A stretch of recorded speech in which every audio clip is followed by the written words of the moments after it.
Let's go. I need a 45K. I need a 46K. God damn it. Not the Asians. This is not North Korea. What does Xi Jinping look like? I have no idea. I don't know. I don't know. I don't know and I don't care. Don't know. Don't care. Putin, loser. This is not what she looks like, is it? It's not Kim. Somebody died. And I'm throwing it down. We're going to Beijing. And we're going to do 2022. I don't care. Me. Me in the ass. Me hard. Boom. Boom. Boom. Mongolia? 2024? Mongolia is on the arm patch? Wait, oh my god, should I have actually investigated?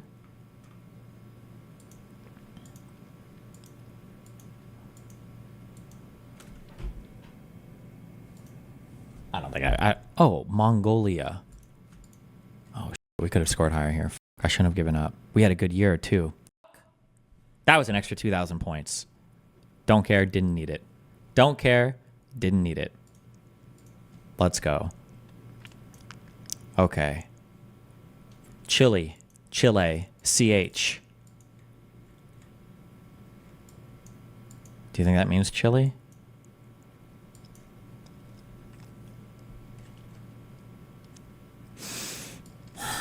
Let's fucking...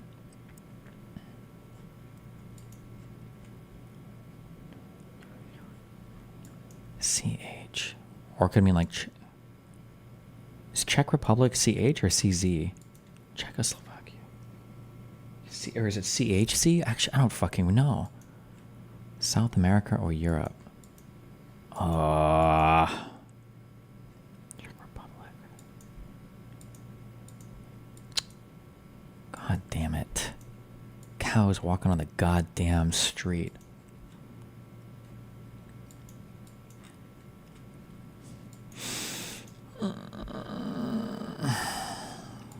Pepe. Pepe?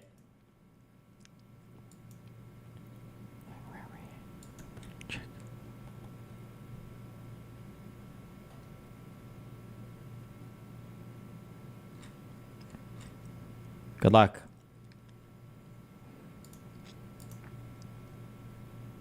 Oh, it was so much further in time. They're in Switzerland. I even saw a little flag thing. But why would they be in Switzerland? Wait, where did I see the flag thing at? Oh, it was this right here.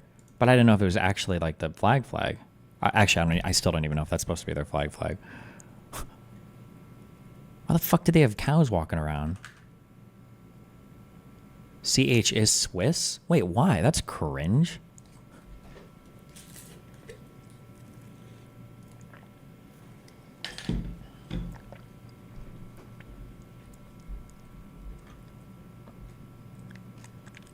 Okay, that's okay. We're still on a good run here. We're still on a good pace. We're still on a good pace. We're still on a good 30K pace. All right, this is an easy one. There's so much. Oh, we're in Wall City. I know Wall City. What the fuck? What the fuck is this text?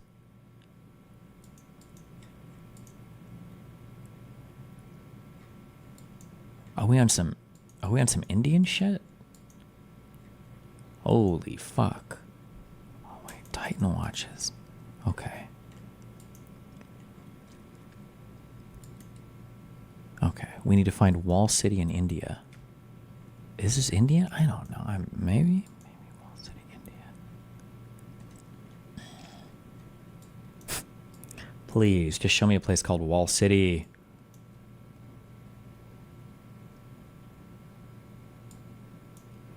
We're never, ever, ever finding a place called Wall City. That's never happening.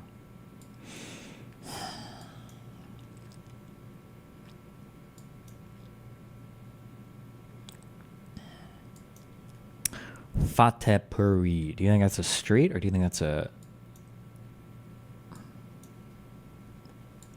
I don't even really know if it's India.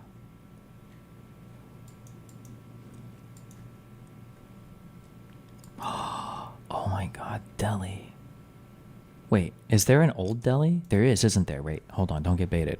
There's a new Delhi. I think there's another one down here. There's an original Delhi, right? Or am I making that up? I don't actually know. I might be making that up. Wait, what if it's not even in India? No, of course it would be. No, it might not be. No, it's just... No, it's probably near... Oh my god.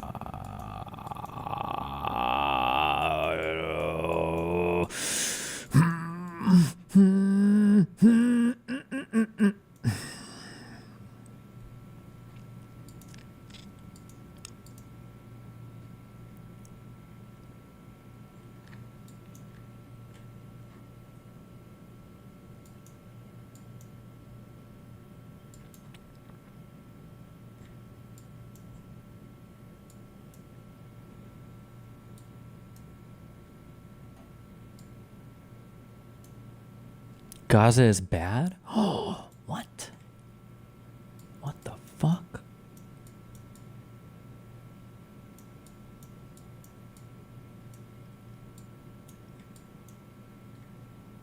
What the fuck?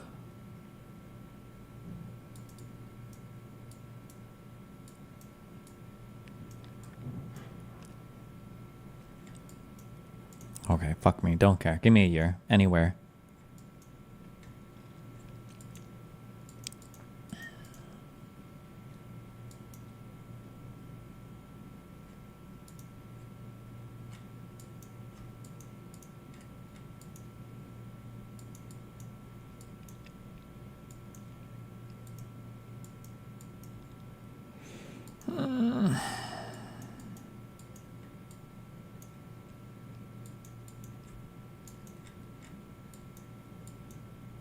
I don't know these. I don't... Okay, cars? No, we don't believe in cars here. You think that's enough? You think that's enough to keep me from making a 100% accurate guess? Well, allow me to blow your fucking mind. Are you ready for this? It's about to be off the fucking chain.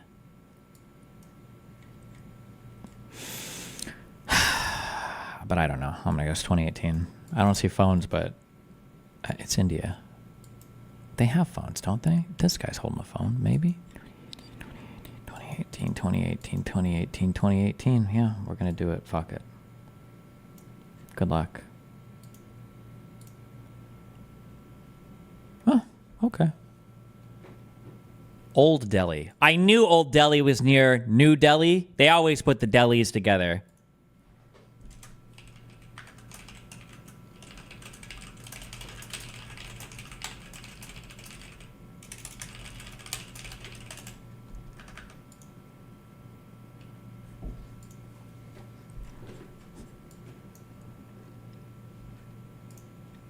Okay, what do we got here? Have a capstan.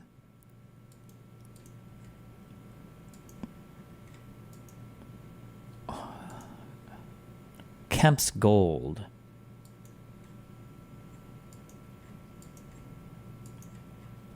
Keep Left.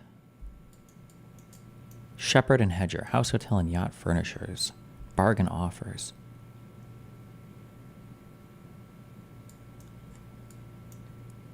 My goodness. Shops to Let Phone.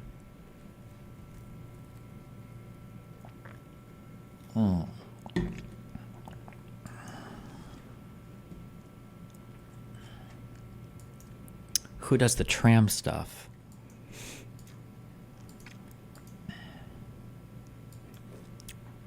I'm going to just say, I think we're just going to go ahead and throw London out here. This is throwing me off, though. They got the shields. Oh, shit, look. The Swiss, they're back. What if they have all sorts of different flags here? What does that mean?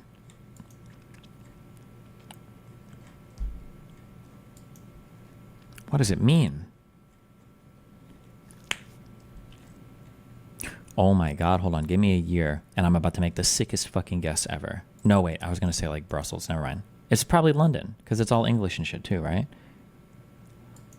I'm gonna say London. And do we get a year anywhere? Give me a year somewhere.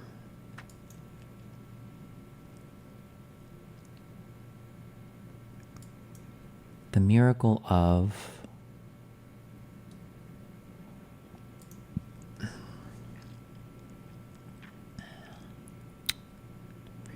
the Regal Plaza. Fuck.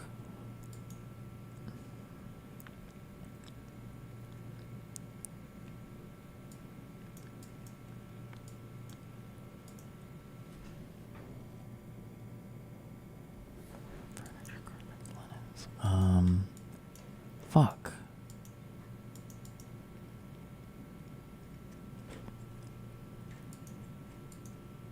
Fuck.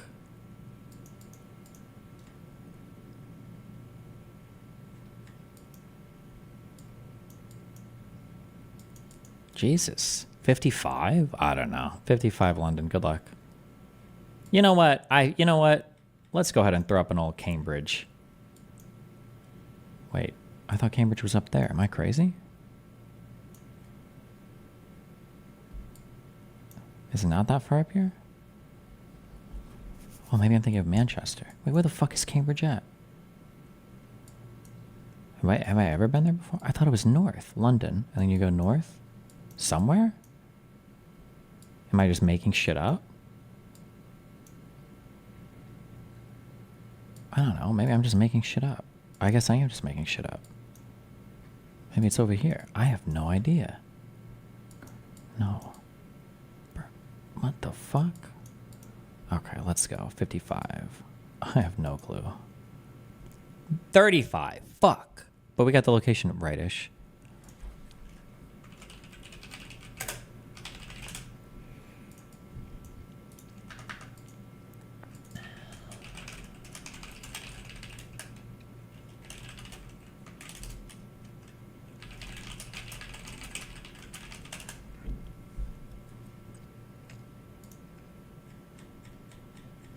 Oh, north of London over here. Oh, okay. Fuck me.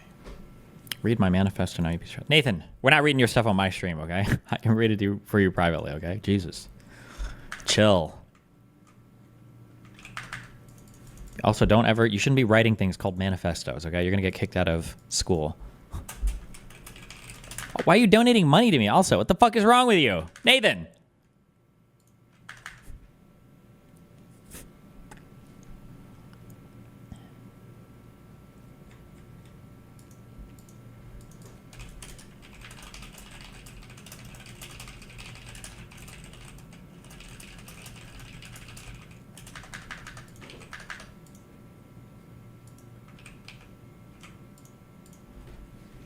Okay, one more. Big guess. Let's fucking go. This is going to be the big 37K guess.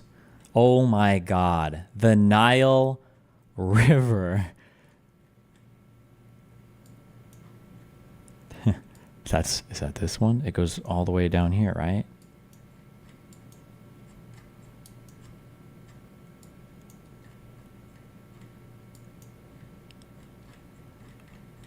Wait, fuck. I don't fucking remember. Yes, okay. Whew. Okay, that's good. All right. Where does it terminate? And you're like, is it here? Lake Victoria? I don't remember. Okay, who cares? All right, it's around there. It's along there. And they're doing Arabic. Oh my god. Watch this. Watch this. My god, watch this. Are you watching?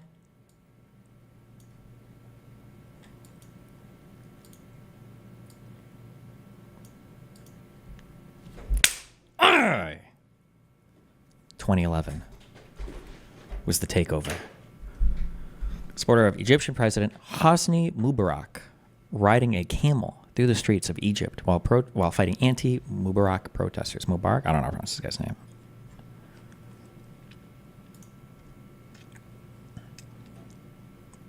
$38.2K. We take those somehow.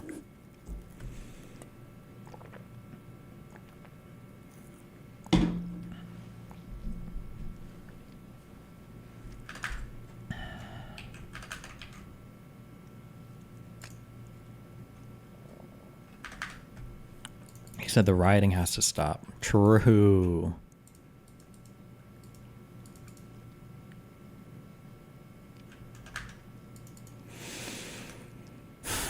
Okay. Pxie wants me to review a video of hers. Oh boy.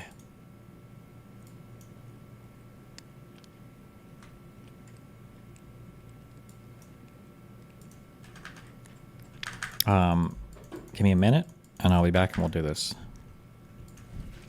And then we'll do boring stuff. Or I'll just leave. We'll see.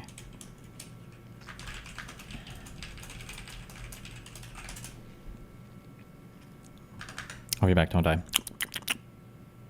Ooh. Okay. Was that 5 minutes?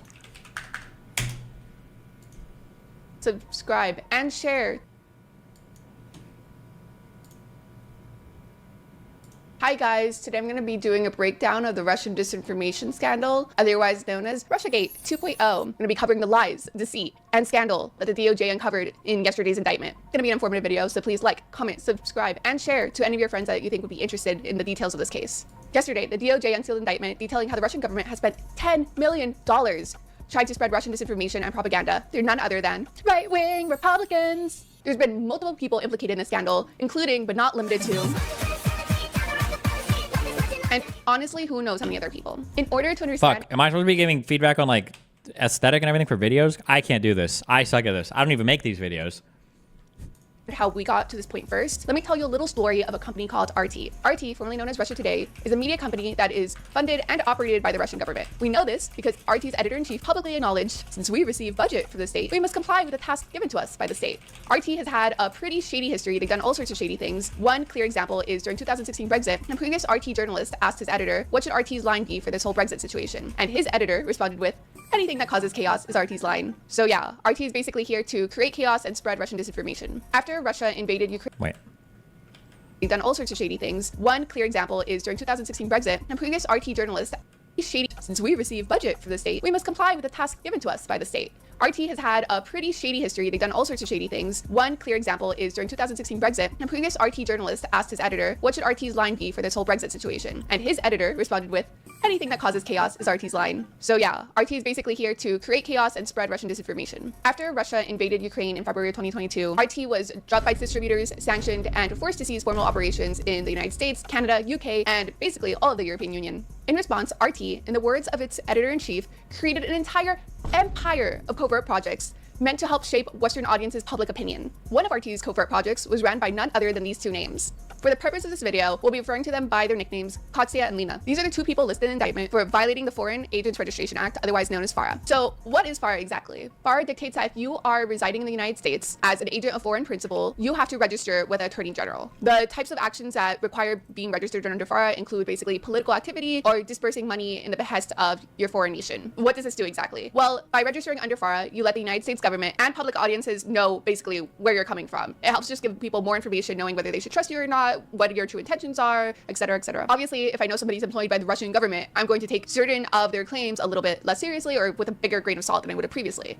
That's the purpose of FARA, to just give people information that could help them make proper judgment and assessments of who they are. What did Pxie and Lena do exactly to get in trouble? Well, they're responsible for the creation of a media company based in Tennessee to purposefully spread Russian propaganda. Personally, I'm not surprised that they violated the FARA Act because the best propaganda happens when you don't know you're being propagandized to. So the indictment never states what the name of the company is exactly, but it doesn't take a lot of sleuthing to figure it out. Using the details given in the indictment and cross-referencing that with a Tennessee-based media company that has 16 million views and close to 2,000 videos, there's only one company that meets all that criteria, and that's Tenet. Quick question. Do you see the picture of this lady? Do you think she looks cute, nice, sweet? Well, you're wrong. This is the face of a traitor. She purposely disseminated Russian disinformation and knew she was being employed by the Russian government. Her name is Lauren Chen. You might know her by some of her greatest hits. Trust me, I am no fan of the 19th Amendment myself. I think it more so than anything else solidified in our consciousness the idea that the political process should be one person, one vote, which is not a good system. I don't believe in democracy. Lauren Chen, alongside with her husband, founded Tenet. This ruble princess knew she was receiving funding from the Russian government to spread propaganda. She acted as a Russian operative, purposely spreading Russian propaganda and disinformation. This is particularly funny because Lauren Chen has a history of tweeting stuff like this out. Sorry guys, I just got a phone call. I gotta pick it up. Hello? Oh no, I'll tell them. Sorry, it's the Audacity calling. So Lauren's ties with RT go back to March 2021, where she was contracted by RT's parent company, Ano TV Novosti, to create a series of videos and articles. In total, she created 217 videos and 25 articles for this company. She uploaded 209 of these videos to her own personal channel, and never once did she disclose that she was getting paid to do this content whatsoever. And how do we know that RT was paying Lauren to do this content? Well, she literally invoiced them for it. There's zero doubt on whether Lauren Chen knew that she was being used by the Russian government. And we know this because in private correspondences with her husband, she repeatedly mentioned getting paid by the Russians. On December 2022, Lauren Chen was contacted by Edward Grigorian. She was told by Edward Grigorian that he wanted to start a new YouTube channel and that for the right face and personality, he'd be willing to pay $1 to $2 million per year. The Putin puppet show doesn't just end with Lauren Chen. She then goes on to recruit other potential commentators for this channel. In exchange for Lauren's scouting services, she was paid $8,000 a month and a percentage of whatever deal was cut with the commentators she found. On February 2023, a short list of potential commentators was made. Commentator 1 stated that it would take closer to $5 million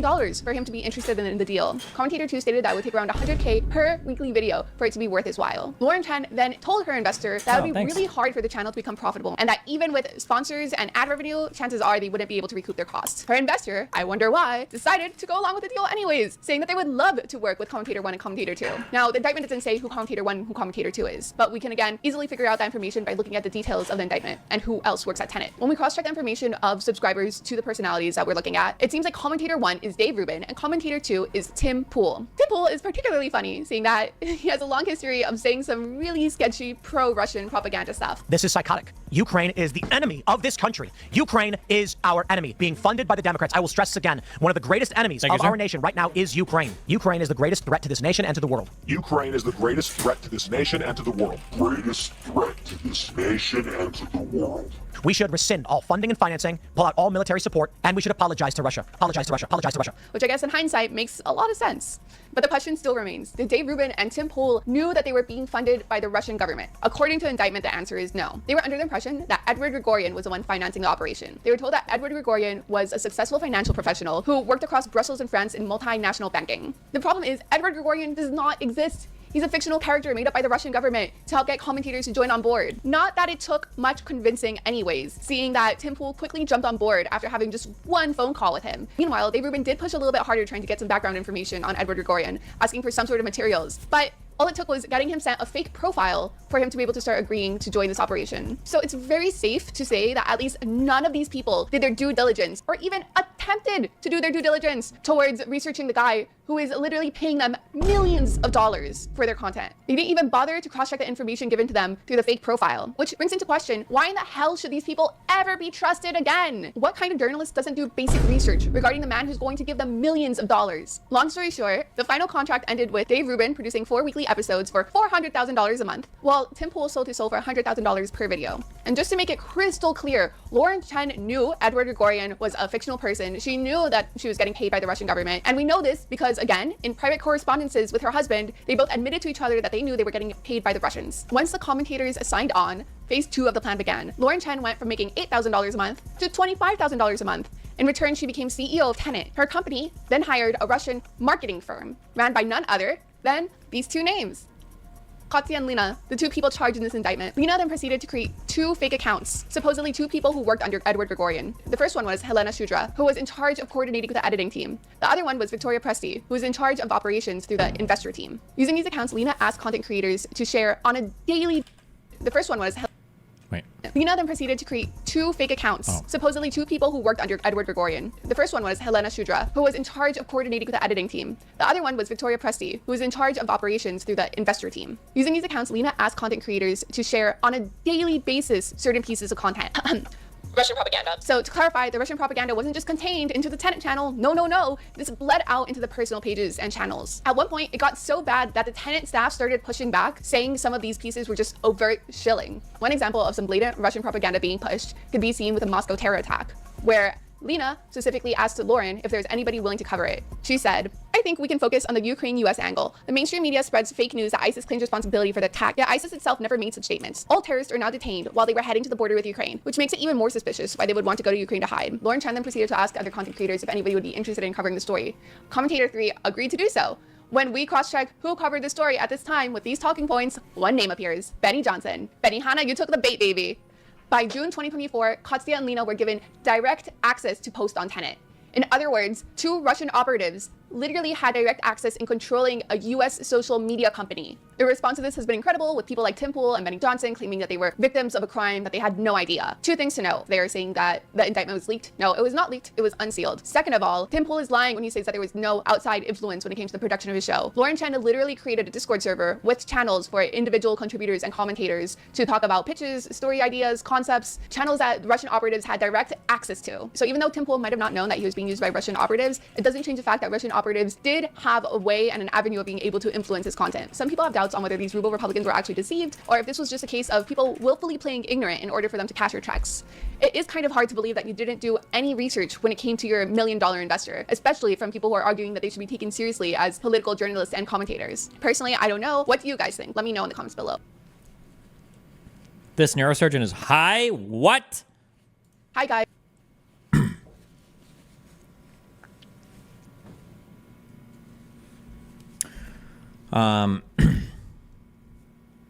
Okay.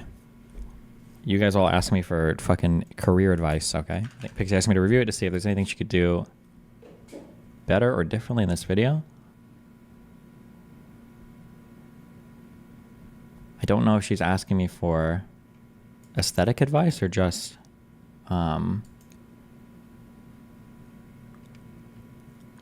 like content, like factual checking.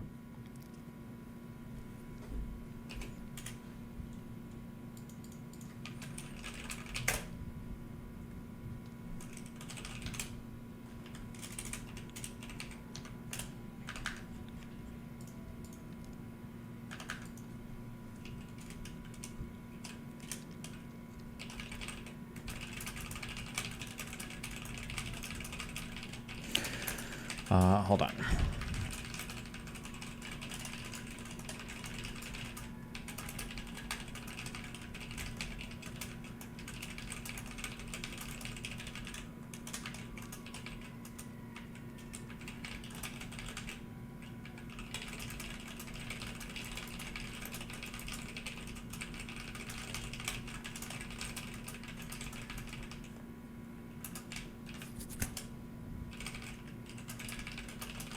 You know what microphone that is?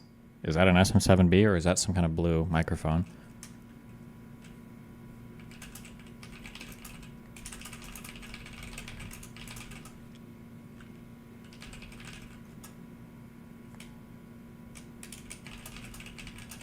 An MV7? Oh, maybe.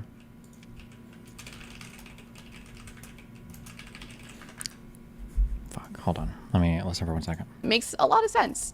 But the question still remains. Did Dave Rubin and Tim Pool knew that they were being funded by the Russian government? According to the indictment, the answer is no. They were under the impression that Edward Grigorian was the one financing the operation. They were told that Edward Grigorian was a successful financial professional who worked across Brussels and France in multinational banking. The problem is Edward Grigorian does not exist. He's a fictional character made up by the Russian government to help get commentators to join on board. Not that it took much convincing anyways, seeing that Tim Pool quickly jumped on board after having just one phone call with him. Meanwhile, Dave Rubin did push a little bit harder trying to get some background information on Edward Grigorian, asking for some sort of materials. But all it took was getting him sent a fake profile for him to be able to start agreeing to join this operation. So it's very safe to say that at least none of these people did their due diligence or even attempted to do their due diligence towards researching the guy That's my who is clip literally sometimes. paying I'm them just trying to- millions of dollars for their content. They didn't even bother to cross-check the information given to them through the fake profile, which brings into question, why in the hell should these people ever be trusted again? What kind of journalist doesn't do basic research regarding the man who's going to give them millions of dollars? Long story short, the final contract ended with Dave Rubin producing 4 weekly episodes for $400,000 a month, while Tim Pool sold his soul for $100,000 per video. And just to make it crystal clear, Lauren Chen knew Edward Grigorian was a fictional person. She knew that she was getting paid by the Russian government. And we know this because, again, in private correspondences with her husband, they both admitted to each other that they knew they were getting paid by the Russians. Once the commentators signed on, phase 2 of the plan began. Lauren Chen went from making $8,000 a month to $25,000 a month. In return, she became CEO of Tenet. Her company then hired a Russian marketing firm, ran by none other than these 2 names. Pxie and Lena, the 2 people charged in this indictment. Lena then proceeded to create 2 fake accounts, supposedly 2 people who worked under Edward Grigorian. The first one was Helena Shudra, who was in charge of coordinating with the editing team. The other one was Victoria Pxie, who was in charge of operations through the investor team. I know, I heard it. Lena asked content creators to share on a daily basis certain pieces of content. Russian propaganda. So to clarify, the Russian propaganda wasn't just contained into the Tenet channel. No. This bled out into the personal pages and channels. At one point, it got so bad that the Tenet staff started pushing back, saying some of these pieces were just overt shilling. One example of some blatant Russian propaganda being pushed could be seen with the Moscow terror attack, where Lena specifically asked Lauren if there's anybody willing to cover it. She said, I think we can focus on the Ukraine-US angle. I think it happened a couple times. husband, she repeatedly mentioned getting paid by the Russians. God. On December 2022, Lauren Chen was contacted by Edward Gregorian. She was told by Edward Gregorian that he wanted to start a new YouTube channel and that for the right face and personality, he'd be willing to pay $1 to $2 million per year. The Putin puppet show doesn't just end with Lauren Chen. She then goes on to recruit other potential commentators for this channel. In exchange for Lauren's scouting services, she was paid $8,000 a month and a percentage of whatever deal was cut with the commentators she found. On February 2023, a short list of potential commentators was made. Commentator 1 stated that it would take closer to $5 million for him to be interested in the deal. Commentator 2 stated that it would take around $100K per weekly video for it to be worth his while. Lauren Chen then told her investor that it would be really hard for the channel to become profitable and that even with sponsors and ad revenue, chances are they wouldn't be able to recoup their costs. Her investor, I wonder why, decided to go along with the deal anyways, saying that they would love to work with Commentator 1 and Commentator 2. Now, the indictment doesn't say who Commentator 1 and who Commentator 2 is, but we can again easily figure out that information by looking at the details of the indictment and who else works at Tenet. When we cross-check the information of subscribers to the personalities that we're looking at, it seems like Commentator 1 is Dave Rubin and Commentator 2 is Tim Pool. Tim Pool is particularly funny, saying that he has a long history of saying some really sketchy pro-Russian propaganda stuff. This is psychotic. Ukraine is the enemy of this country. Ukraine is our enemy, being funded by the Democrats. I will stress this again. One of the greatest enemies of our nation right now is Ukraine. Ukraine is the greatest threat to this nation and to the world. Ukraine is the greatest threat to this nation and to the world. Greatest threat to this nation and to the world. We should rescind all funding and financing, pull out all military support, and we should apologize to Russia. Apologize to Russia. Apologize to Russia. Which I guess in hindsight makes a lot of sense. But the question still remains, did Dave Rubin and Tim Pool knew that they were being funded by the Russian government? According to the indictment, the answer is no. They were under the impression that Edward Gregorian was the one financing the operation. They were told that Edward Gregorian was a successful financial professional who worked across Brussels and France in multinational banking. The problem is Edward Gregorian does not exist. He's a fictional character made up by the Russian government to help get commentators to join on board. Not that it took much convincing anyways, seeing that Tim Pool quickly jumped on board after having just one phone call with him. Meanwhile, Dave Rubin did push a little bit harder trying to get some background information on Edward Gregorian, asking for some sort of materials. But all it took was getting him sent a fake profile for him to be able to start agreeing to join this operation. So it's very safe to say that at least none of these people did their due diligence or even attempted to do their due diligence towards researching the guy who is literally paying them millions of dollars for their content. They didn't even bother to cross-check the information given to them through the fake profile, which brings into question, why in the hell should these people ever be trusted again? What kind of journalist doesn't do basic research regarding the man who's going to give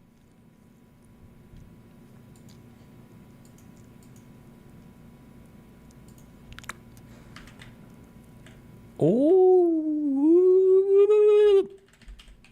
Hold on.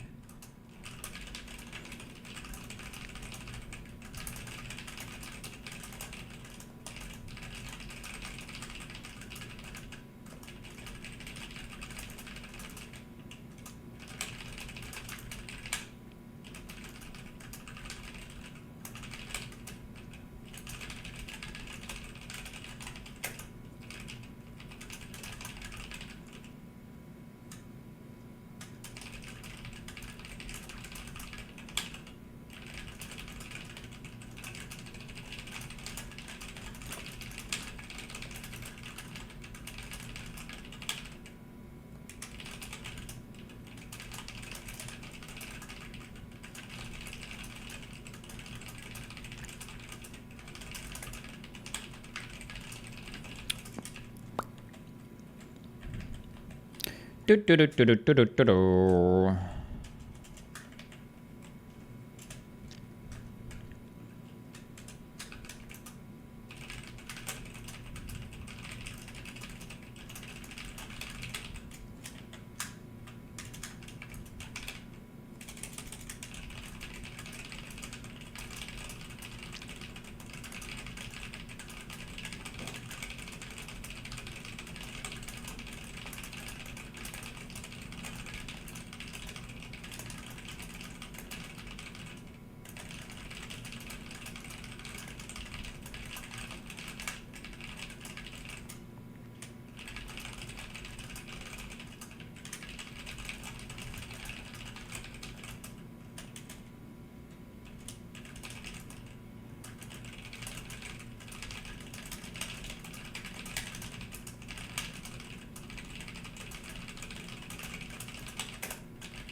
Almost. Shut the fuck up. Stop typing.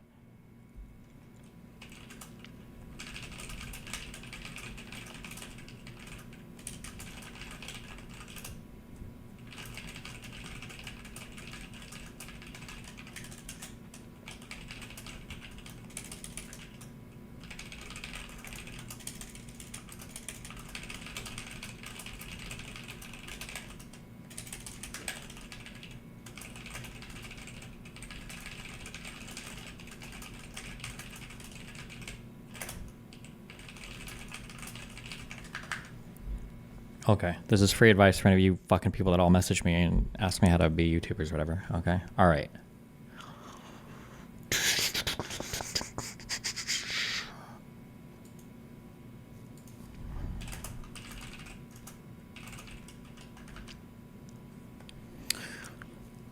Okay, number one, content today is produced by a ton of people on the internet. No, a ton of people. Content, I don't need to hyperwrite on my notes. Content today is produced by a ton of people, so the standards for basic presentation are very, very high now, I'd say. That means that at a minimum, video/audio should be as close to perfect as possible. This doesn't necessarily mean buying a bunch of stuff, but rather just carefully preparing your environment for recording. For audio, the microphone is fine. The distance could be closer, but the settings somewhere I messed up. Either the gain is too high or there's a boost on the mic or something set up incorrectly in the auto chain because it clips at points. For video, try to optimize your lighting as much as possible. 90% of good video has to do with what's in the shot and how the shot is lit. General tips equals make sure you're lit a lot better than your background. That's probably the biggest error that people fall into is they try to turn down or up the lighting and they realize everything gets darker, everything's washed out. So you always need a direct light on you. Make sure you're lit a lot better than the background. Get a ring light or some specific lighting thing for your shot. Close doors unless they open into cute or clean scenery. Make sure everything in the shot is as neat, we'll say as neatly arranged as possible, meaning your floor is cleared or your bed is made. Optimize your camera settings. This can mean a lot of different things depending upon the type of camera you're using. Just make sure it's set up as well as possible. It's hard to know without knowing any more about our camera.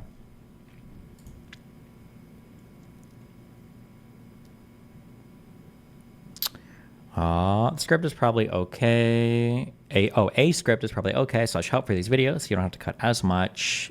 You could just write guidelines down on your monitor so you know better in front of you. Reading off a monitor or even paper you've printed out probably looks better than just reading off of your phone. It's also obvious that the pronunciation of the two names, the two names in the indictment is difficult. Either look them up and do it correctly or make a joke out of not pronouncing them correctly. Out of, we'll say mispronouncing them.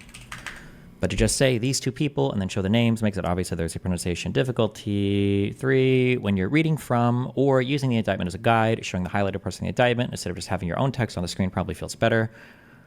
Feels better, what does that mean? Probably feels more credible to the viewer.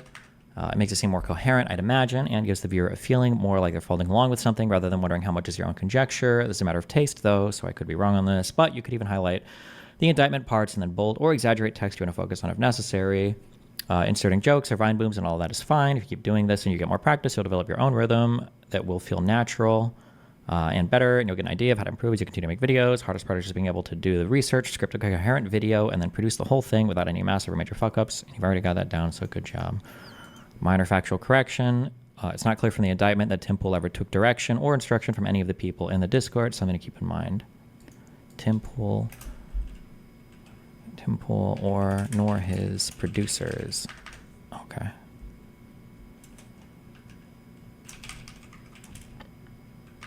There you go.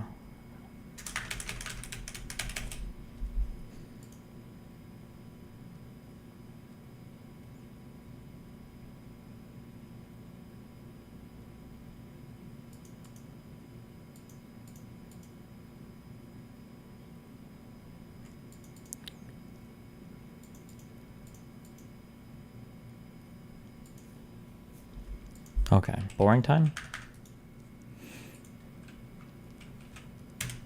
But if I'm aspirational about it, How many workouts per week will maximize your growth? This is 11 days old. This advice is probably out of date. Don't care.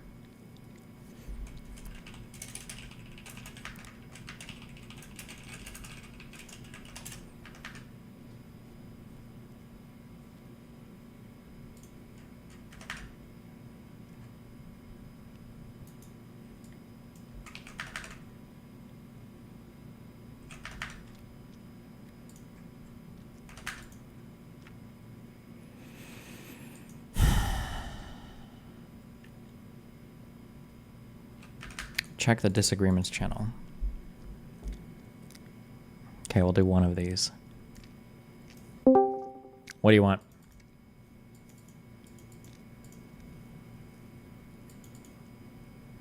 Good one. Vacant, you're up too. Whoever unmutes your mic first. Oh, good one. Okay, what do you want? Just really quick. Yeah, damn it. And Fuck. Sorry, this dipshit will... Mine's just really quick. Oh, what's up? Yeah, go. Hey, Vacant, you're up. What?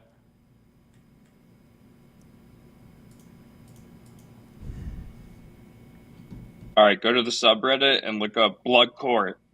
Gotcha. Go to the subreddit. Okay, Bones Waggle. Okay. What? Hey, so one, I just wanted to clarify. You talked about it earlier. Do you think that Dave Rubin is more or less at fault or like responsible for his actions than Tim Pool? I don't know, probably a little more maybe, but they're probably both pretty close. Why? What is this?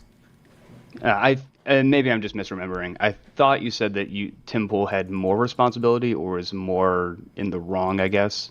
But where we go, just get me to the end of this so I can know if there's even a relevant objection or not. Or I don't know what they're...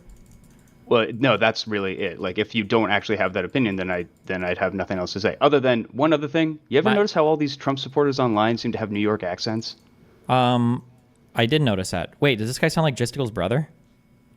Well, I'm not. But that's cadence, just the vocal those are cadence, the only two right? things I wanted to bring up. He absolutely... You have like the same speaking pattern. He absolutely does. Wait. Oh, the only reason I said why Dave Rubin should probably know more than Tim Pool is because my feeling is Dave Rubin probably got paid even more above the market price for his content than Tim Pool did. That's why I said that. All right. The only thing I would ever offer is that Tim Pool is potentially legitimately that fucking stupid. And that's more of an insult to him than it is a defense of him. But You wanted me to drag you into this channel just for you to say how stupid Tim Pool is. Well, no, it's more so like if you did believe that Tim Pool was more at fault, I would actually disagree. But it doesn't sound like we disagree on that. So that was quick. That was it. Okay.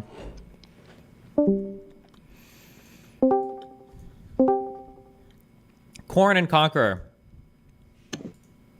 I wanted to ask you about how you think Kamala's economic policies are too left.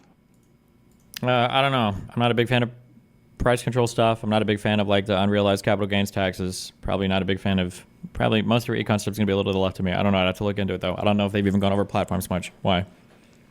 Well, yeah, because I've seen the price control thing get thrown around a lot, but then I've also seen some analysis that says that's not really what she's calling for at all. It's not price controls. But I don't even know that much about it, so I feel like we could all benefit from you taking a closer look at that. Oh, I don't even think there was like a solid suggestion made, and it looked like she was talking about price gouging shit, which is already illegal. So that's why I didn't really look into it much. I don't really care about it. I doubt it was like, I don't know if there was like a concrete thing suggested there. Yeah. What about the unrealized capital gains tax? What's wrong with that? Forcing people to pay taxes on money that they haven't gotten into their bank yet seems like it would do weird things to the economy. Like probably not good. How much do you know? I mean, I'm sure you know about how, yeah, the billionaires, they don't actually have that much income. Obviously, I've heard you talk about it. So then, but do you think that's anything needs to be done about that? I mean, I like the idea that you can only take out a loan against stuff that you've stepped up in basis. So you can only take out loans against money that you've paid taxes on. I think that's a decent idea. I like that. That's a good one. Yeah. Okay. All good. Yeah, that's it. Thank you. Have fun. You too. Shriekin', you're up. Not Hogu, you're up. Hey, what's up? How you doing? Oh, Shriekin' unmuted. Okay, what do you got? Okay, so I have a little, I don't know if it's a disagreement or just a change of course. I want to point out that when you talk about conservatives, I want to point out that they have been the same forever. So maybe they should just uh, be left behind, but the people who are conservatives maybe should also be changed to move forward. What do you So mean I'd by just that? like to, well, when you look at, after the assassination attempt, you were talking about how you've had it with conservatives. And I feel like that's par for the course with them, with how it works with them. And maybe it's maybe the fact is that they need to be moved over to the liberal or progressive side rather than changing their minds to be better conservatives. I don't think they can be better. I think their ideas and whatever they got going on is obsolete. Okay, I understand what you're saying. I think there's probably room for people to have conservative feelings though in this country. I think they can do it. I believe in them. You believe in them? I believe in them someday. Okay, thank you What do though. you think conservatives could contribute Something to the future? something great and amazing. I'm sure I love them and I appreciate them and I value them. And yeah. Okay. I don't. Not Hogu. What do you got? You're up. Hello. Yeah. Can I ask about something completely unrelated? Of Or course. not Yeah. really? What do you got? Go. Okay. So I don't know if you remember me, but I'm the shut-in guy from a while ago. Dan was like bullying me pretty hard. Okay. Yeah. So I started college or uni, I guess. And the girl I was talking about blocked me again. This is like the third time or something. She has BPD. I have BPD. We're both socially anxious. Okay. Yeah. Do you ever see something like that working out? Like, Nope. I don't know. But if you both have BPD and if you've done it third or fourth time, you're probably going to be yo-yoing with this chick for 10 years until one of you kills yourselves or you finally realize that you've wasted way too much fucking time on it. Although that's probably never going to happen. So I don't know. I don't know what to say. Like, I see. Well, yeah, I do think it's gonna go that way, so I'll try not to. All right, thanks. all right. Bye. Good luck. Don't take anyone else out with you when you guys. Yeah, don't worry. Be careful. Yep. Bye. All right. Good. Good Collins. Good job, guys.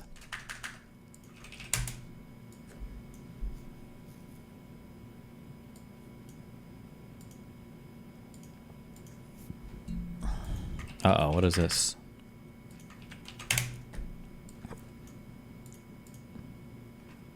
Crowder to Hassan, 200. I'm on the left, but Hassan is a terrorist sympathizer and a verifiable liar. Is this an older? I can't tell. Is this an old clip that we've watched? We've watched this before, right? Same shit, different toilet. Bro said Hitler to super Hitler. Steven Crowder is Hitler and I'm super Hitler. Dog. Property gains tax is also an unrealized gains tax, no? No. Property gains, no. Property taxes are not assessed against like unrealized gains or it's not a capital gains tax. Property tax is not a gains tax or an income tax of any kind. It's just a tax on property to run your city or whatever. Dog.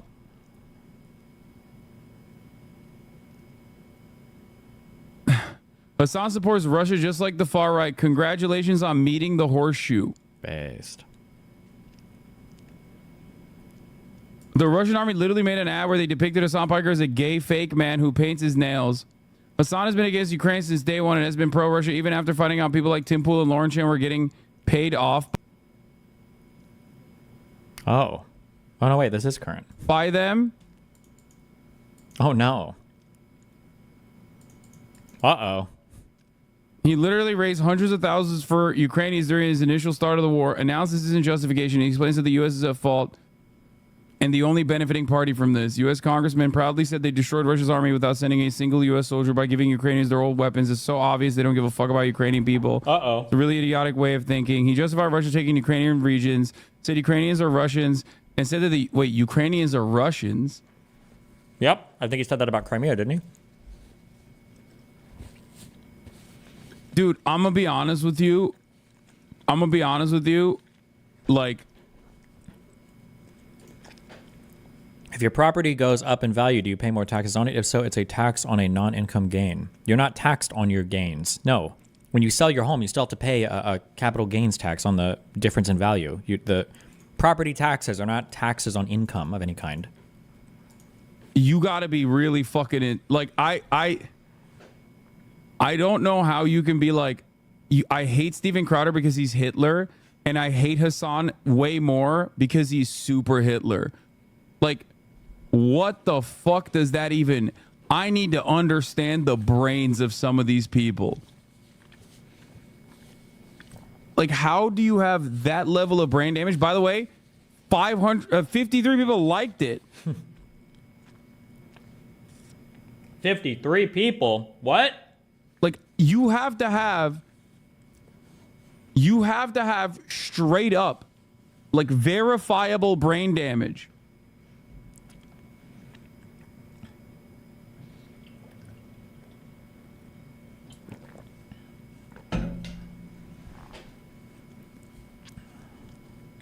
Wow.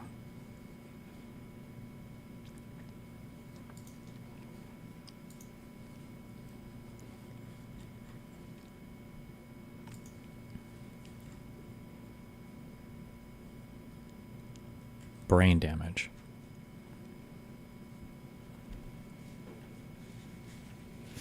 What?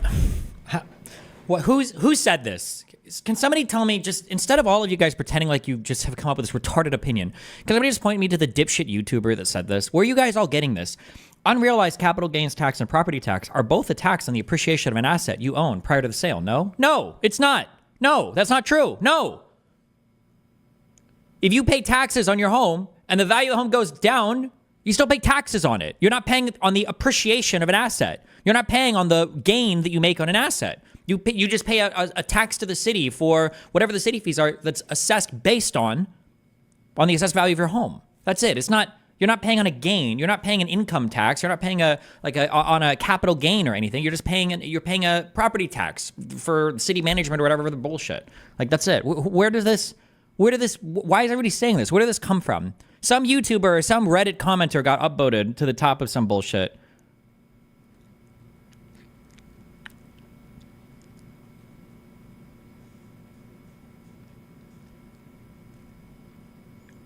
Have you seen Alan Lichtman's prediction? He is the 13 keys guy, and his system has predicted virtually every election since Reagan. Wait, who? The keys? Wait, what is that?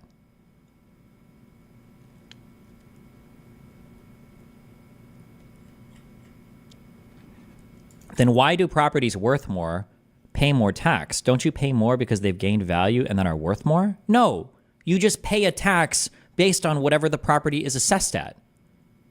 If it goes up, you pay more tax. If it goes down, you pay less tax. You just pay a tax based on what the value is assessed at. But it's a property tax. It's not a type of income tax or a type of gain tax.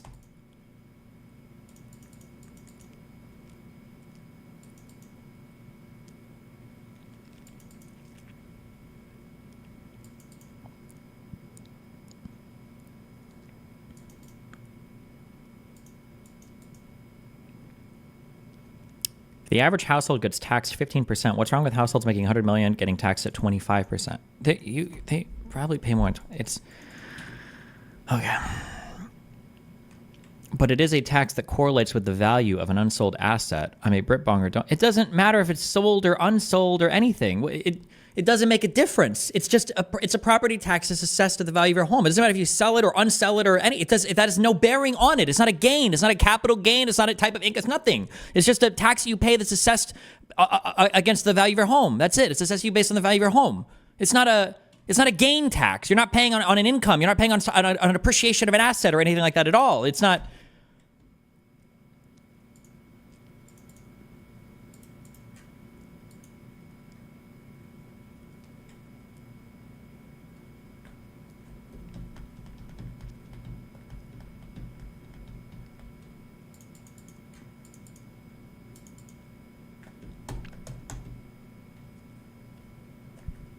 Yeah, imagine imagine you're renting land from the state. That's basically what you property taxes are you renting land from the government. You're saying, hey, I've got a house here. Can I rent this land? And the government's like, sure. You're gonna pay more rent based on how expensive your house is, so that we can have nicer shit in our city that's as nice as the dumbass fucking house you live in. Why is Prop 13 a thing then? Well, in California, people got ass pained when they had to pay more taxes for the if the value of their property was too high. So they have Prop 13, so their property taxes never change. Or if they change, it's by a very, very, very minor amount.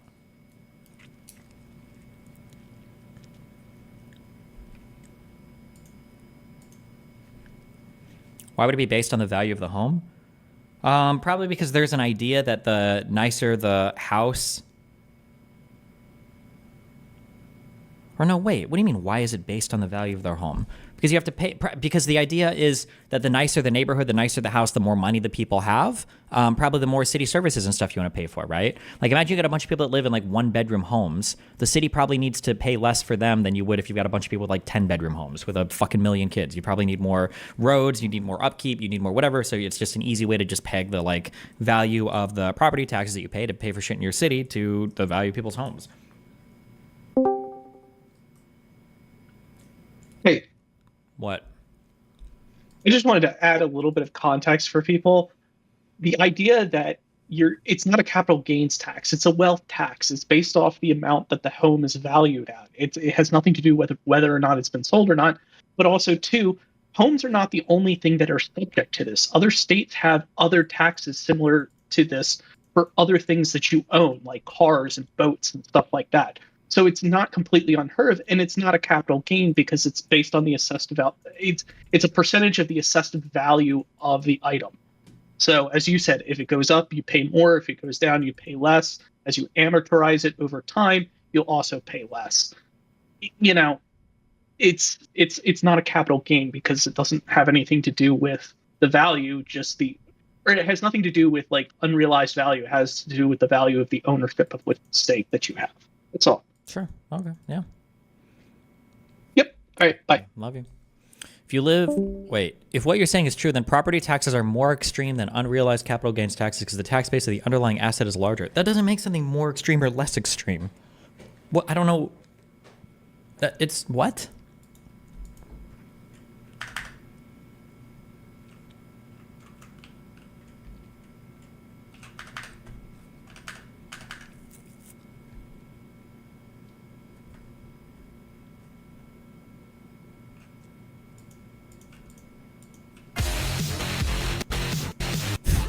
Why?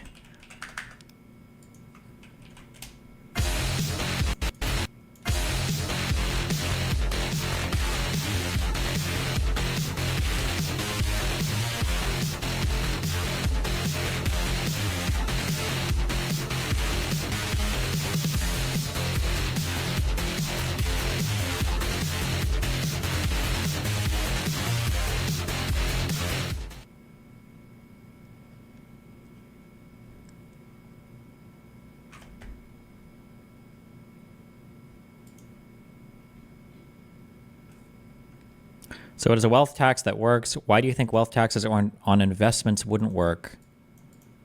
I mean, it depends on what you mean by wouldn't work. I mean, you can do it, but the issue is that you're going to have a bunch of people that are being forced to sell off their investments. And that feels weird to force somebody to sell off an investment because they don't have and they're not even realizing the gain at that point in time. I just don't know why.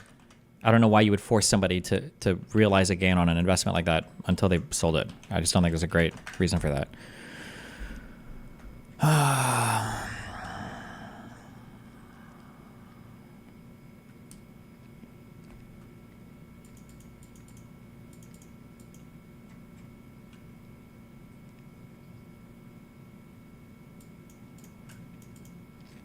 think property tax have ever priced someone out of a house. I mean, I don't suppose it's impossible, but then the question is, if you're going to eliminate the property taxes, you have to replace them with something else. And then the question is, does somebody have a right to live in some place forever, even if they can't afford what the city would charge for the land in terms of just paying basic taxes for the land? I guess it'd be interesting to see how do you, if you look at California, like how is, well, I guess California's replaced their property tax with a massive fucking income tax.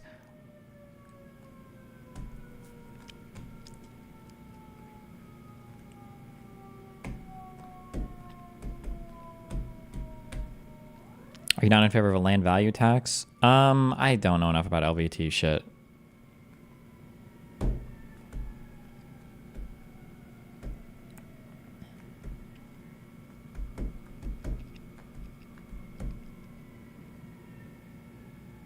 Can you repeat what the alternative tax could be to address the billionaires taking free tax loans every year? We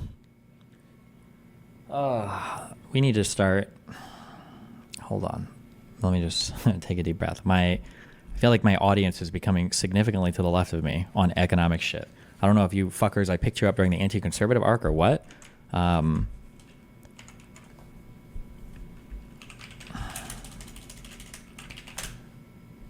Just as a, okay, I'm going to try to explain this as quickly and concisely as possible, okay? When you buy something, all right, let's say that I buy a stock for $10,000, all right? My tax basis for this stock is $1,000, okay?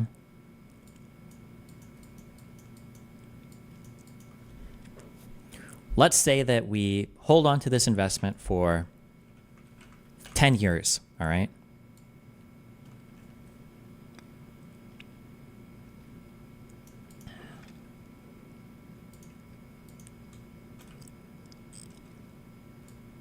And let's say that in 10 years it grows massively to $5,000, okay?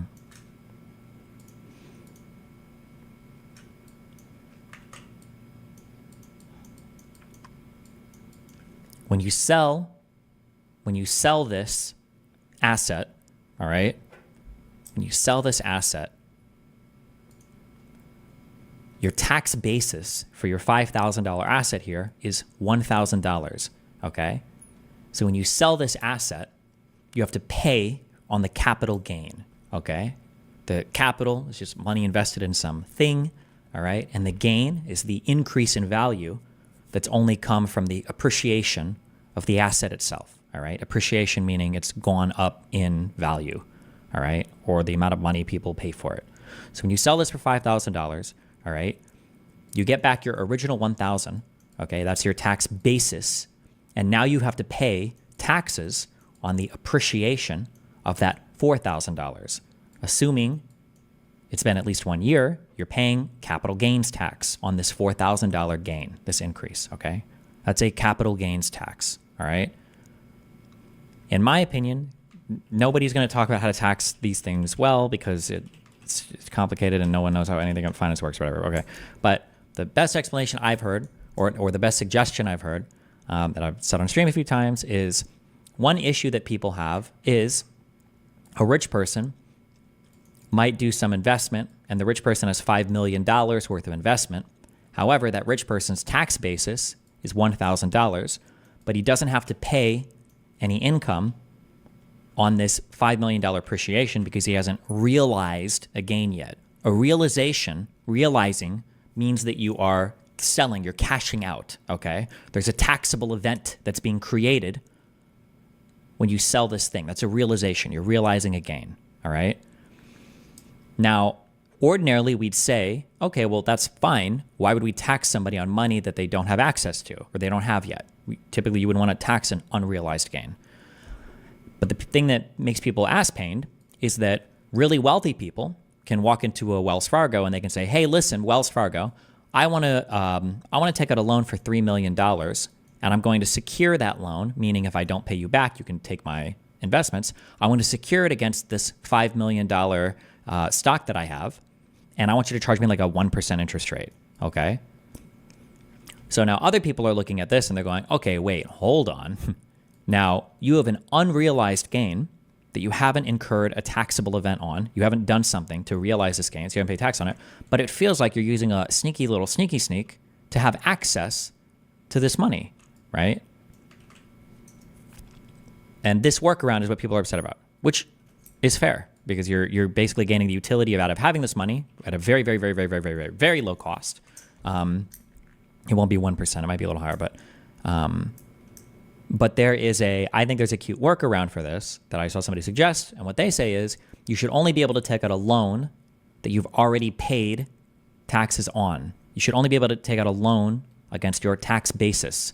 So if I want to take out a $3 million loan against my $5 million asset here, then what I should have to do is I should have to pay capital gains taxes on $2,999,000.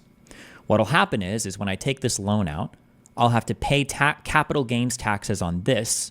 And then what that allows me to do is step up the basis for this investment to $3 million.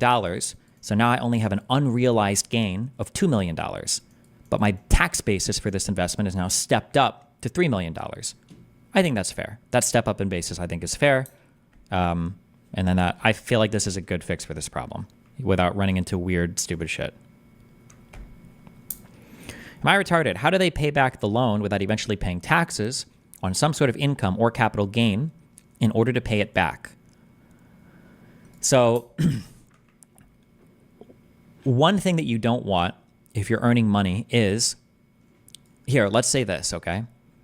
Let's say that I have $5 million in investments, okay? And I want to buy a business for $4 million, all right?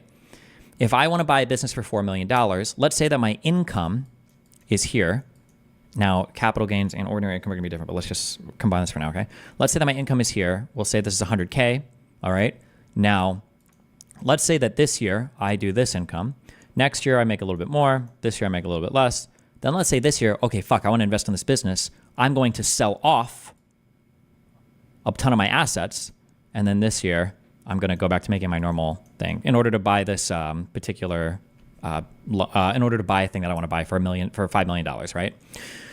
The issue is that when you incur a huge spike in income like this, because we have a progressive taxation system, you're getting penalized significantly. You're paying a much higher tax rate when you cash this all in 1 year. So what you want to do is kind of like what Pxie and everybody said. What you want to do is you want to smooth the curve. Is that what they said? Or lower the curve or flatten the curve.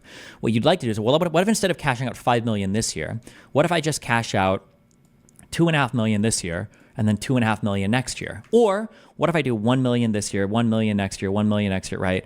When you do these things, you incur a much lower tax penalty than if you do it all at once. So when you take out a loan, you're probably paying that loan back with other types of income, but it's allowed you to flatten the curve on the tax event, which is really just you making income or maybe selling off the stock slowly while still getting the full benefit of using your money immediately, okay? Okay. But these investors need to sell their appreciating assets at some point to benefit from the capital gain. If they never sell their assets, they will need to repay their loans of income they could have otherwise consumed, and they don't actually benefit from that capital gains. The only change needed is removal of the step-up basis. Wait, what? But these investors need to sell their appreciating assets at some point to benefit from the capital gain. They do need to sell it at some point, sure, but they can smooth out those sales a lot more. Or they could make money in other ways, but they need to smooth out their sales, or they can smooth out their sales a lot more using this loan strategy than if they were to have to cash out all of their assets in one huge taxable event.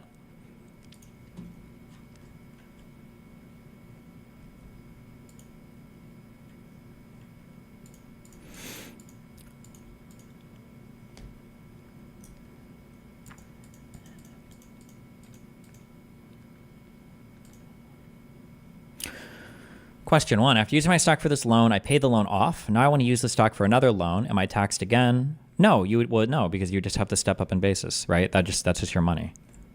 Now I want to use the stock for another loan. Am I taxed again? Okay. After using my stock and then paying off the loan, my stock tanks. Do I get money back from the government for lost value? No, you would just have a, I believe it's called a carry forward loss. If you have a capital depreciation, carry forward losses kind of suck, but you can apply them towards, I think, capital gains in the future, right?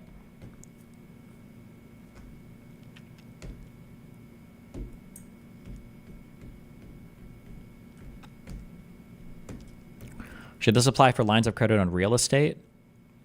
For investors, sure. For homeowners, probably not, because homeowners are the biggest babies in the fucking world, and you'll never pass anything or do anything about them. Wouldn't you run into a problem of a billionaire living off of like $100 million their entire lives and never being taxed on the unused portion? Probably not until the money passes on to the next kid. That's what people are kind of mad about. But the reality is most really, really wealthy people like that aren't probably going to have these realized events in their life because they just never need to sell off that much money. They'll probably always be having just huge assets. But I mean, like, ideally it gets taxed when they die and it gets passed on or whatever, but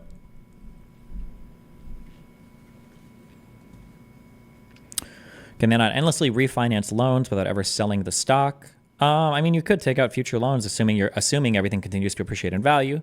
But I mean, you're also paying small interest fees the entire time. I mean, at some point it has to be paid back, I guess, unless you have a never-ending increasing economy that never makes it so your assets tank in value and you have to pay off the stock or whatever. What's the motivation behind the huge tax difference between a year and 5, for example? I thought it was only short-term and long-term capital gains before and after 1 year. Is there a difference in 5 years? So with this strategy, Wells Fargo basically sells my stock little by little? No, Wells Fargo never touches your stock. You're just doing a secured loan. A secured loan means that if you default on the loan, if you stop making your payments, there's an underlying asset that can be seized to make the creditor right?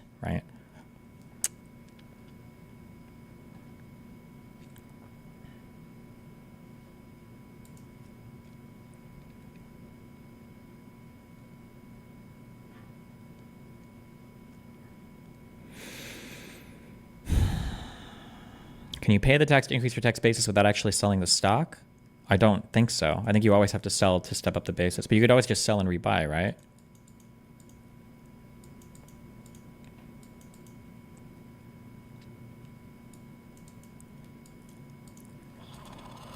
Why did the diamond alert trend not affect the rad left takes on Ukraine? So degenerate. Nobody cares about their political takes anymore.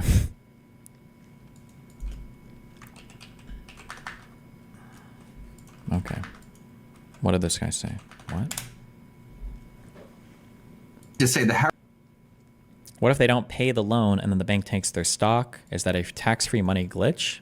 No, well, I imagine you'd probably be forced to sell your stock, which would, and then you'd incur a taxable event, no? You care about the deficit, and why don't Republicans talk about increasing tax if they care about the debt? Because Republicans don't care about the debt. They just care about talking points. I don't know how bad the debt is long-term for our economy. I imagine it would depend on like what the interest payments are as a percentage of GDP or total government revenue or something. I don't even know where those are at, so I don't know.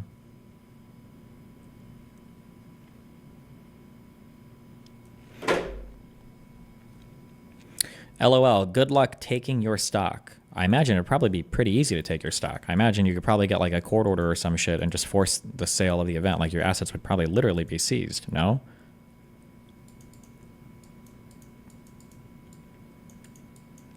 But the stock is the collateral. Are you forced to sell it then? Shouldn't they take it and sell it themselves? I don't know. It depends. Even if they take it from you, you'd still have to realize there'd have to be some realization. You can't pass off an asset like that. When you pass off an asset like that, somebody has to pay for the step up in basis. That's what that's what it means when you pay a stepped up basis tax, like for an estate, when an estate steps up the basis for an investment. If I've got an investment worth $1,000 and then I give it to you and it's worth $3 million, my tax basis is $1,000 and then I give it to you for $3 million. Somebody has to pay, either you or me, for the step up in basis. Otherwise, you just have another asset that's worth $1,000 tax basis that still has a capital gain that needs to be paid, right? But it's, I don't know how those loan contracts are written particularly, so I wouldn't be able to tell you what the seizing mechanism looks like. So what is the problem with owning billions in assets without selling them? Does this not contribute to taxable money anywhere down the road? Is there a problem? I mean, probably people just feel like you should probably pay income taxes on things. If you're spending a lot of money and you're finding ways to access it without paying income taxes on it, it probably feels a little bit illegitimate, which is probably fair. You probably should be paying income taxes, right? What does step up in basis mean? What does basis mean? Basis is how much of the investment that you've paid taxes in. Well, for this it is. I mean, I don't know if cost basis is necessarily the same as like your tax basis, right? Let me check. Cost basis, the original cost of obtaining an asset. It can include the purchase price. The tax basis is the adjusted cost basis of the asset. at the time the asset is sold. Okay, so I think you can step up the tax basis, but you wouldn't necessarily step up the cost basis, I think. Yeah, basis is just how much the taxes have been paid off on a particular asset, basically. So if I buy $1,000 worth of stock and it increases to $10,000, my tax basis is still $1,000. If it decreases to $100, my tax basis is still $1,000. So if I sell off the asset for $100, well, I've got $900 of taxes I've paid. But what do I do with that? I can carry that loss forward or apply it towards another investment, right?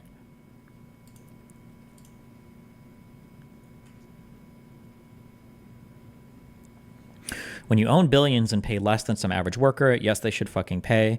Anytime somebody ever says anything like pay less than the average worker, blah, blah, that's all bullshit. It doesn't matter. The lower half of Americans don't even pay income tax. The vast majority, a disproportionate amount, which is fair because they make disproportionate amounts of money, are paid by wealthy people in the United States.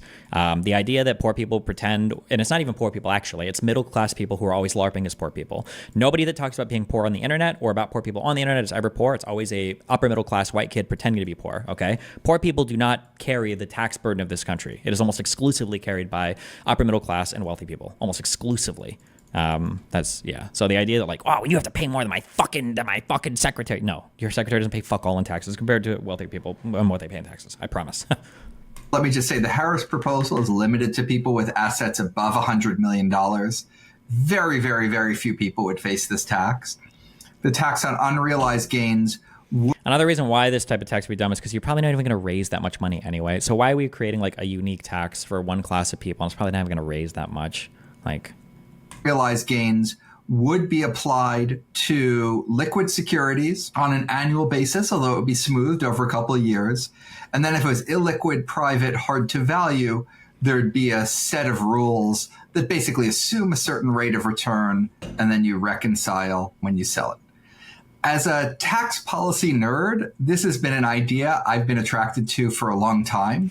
I mean, we certainly should not have billionaires paying $600, but my union worker family members paying multiples of that feels odd. That's never happening. Every billionaire you know has paid more in taxes than your entire family lineage going back 100 generations. They just people will selectively pick one year and they'll only look at like one type of tax, like an income tax or like a corporate tax on a company that's not posting profits, and they'll say, "Oh, look, they don't even like this." It's all bullshit.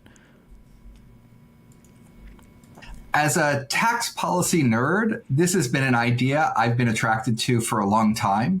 I worry a lot about people getting locked into an investment and just holding it for the sake of not realizing their gains.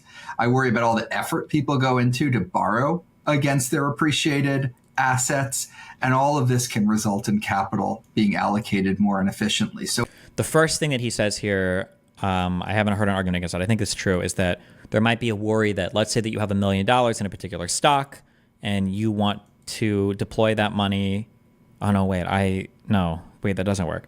I was going to say, let's say you have $1 million in stock and you want to invest in something else, but you bought that stock for $100,000. You're going to be disincentivized from buying that stock or from selling your stock and buying another one because you don't want to have a taxable event. But if you sell it, somebody else is paying $1 million and but you're upping the basis. No, that is a good argument, I think. That is scary. You could be locking in money in places that you don't want. That's true. I think that's true. She combines it with much higher tax rates on capital gains. I'm frankly a little bit more skeptical about that. But as a tax nerd, I like some of the neutrality that you get from this way of collecting taxes, fewer distortions. And for the non-tax nerds out here, what do you mean in terms of like, how does it actually create more neutrality? Like, how does it sort of even out the playing field?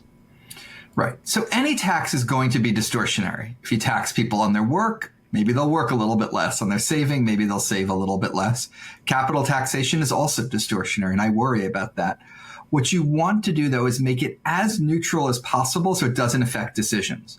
You have a stock, you're deciding, should I sell the stock? Should I not sell the stock? I would love you not to be thinking about taxes when making that decision. Just think about whether you're the right person to hold it. Right. A lot of people push back on taxing unrealized capital gains on stocks because stocks are so volatile. So how do you think that this taxation process would work with stocks considering how much they move?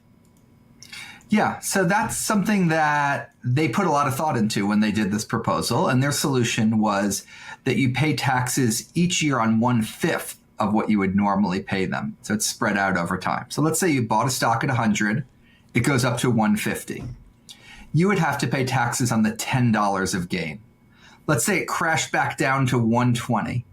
that would just cancel your taxes in future years rather than be a loss. In some rare situations, if something went way up. I think that having like a gradual basis step up, I think that would probably be okay. Would it be?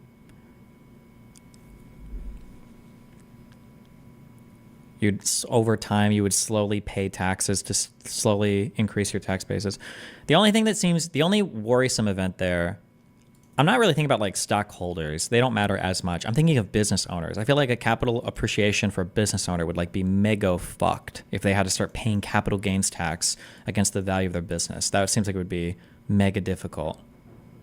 Up and then way back down again, you could end up having paid taxes on phantom income. But if you do simulations, that happens really quite rarely. So I think they have a decent solution to that issue. Wow.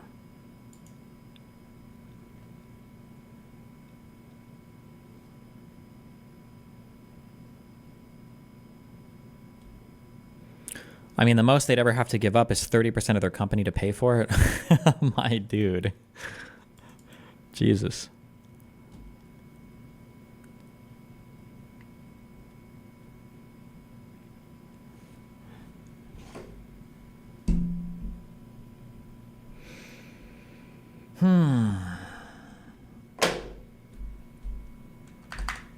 Do companies have to pay on shares that they buy back? If a company buys back their own stock, what do you mean? I think when you buy the shares back, I don't think you're creating a taxable event at all. I think you just buy them back and you retire them, I think, don't you?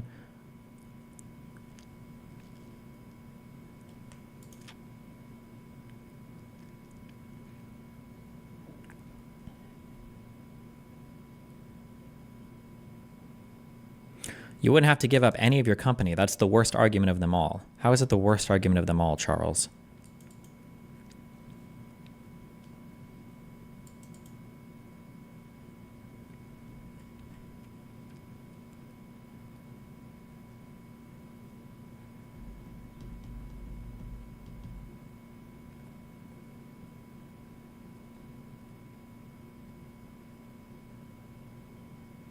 Can you check this out? It's a comparison between Trump's plan and Kamala's tax. Trump suggesting a 10% tariff on all imports is like enough to disqualify anything he says from any serious conversation about about anything. Truly about anything economically or finance related, but whatever. Are tax buybacks considered a typical cost of doing business? A tax buyback is just a way when a company has extra money, the company is supposed to be looking for profitable projects to deploy their money towards, right? I've got $1 million. Well, let's say I just sit on this $1 million and then 5 years from now, I still have $1 million. Could I have used that money better than just sitting on it? If the answer is yes, then I need to invest in those projects. If the answer is no, well, then I should probably give that money back to people that have invested in my company. I can do that in two ways. You can give the money back through dividends, which is where you pay out dollar amounts to everybody that has a dividend paying share. Which I think is the majority of shares, or I can just go into the market and I can buy back my own stocks and then retire them, and then I increase the value of everybody else's stock proportional to the amount of money that I spent on buybacks. So stock buybacks and dividends are just ways for companies to return money to the people that invest in the company if they don't feel like they have any other profitable projects to invest in. Why do shares bought back retire? Isn't that just artificially raising the share price? It's not artificial at all. The company is spending money to take shares out of the market, decreases the supply of the shares in the market, which would increase the demand for the shares that are left in the market, and then they retire those shares so they're not sold anymore. It's not artificial at all.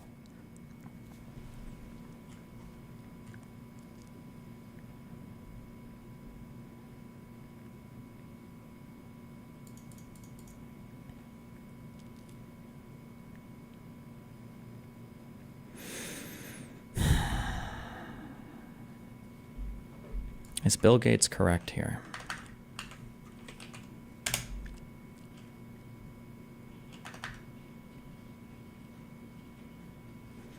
Bill Gates said if he were in charge of the US tax system, he'd have paid tens of billions more.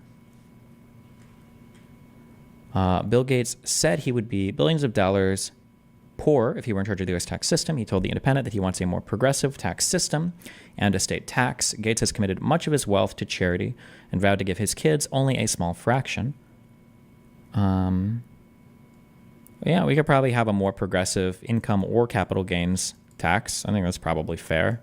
I feel like most wealthy people agree with that. I feel like it's only like trailer park conservatives that for some reason want to scream a lot about like tax brackets over $500,000 a year. I don't know why.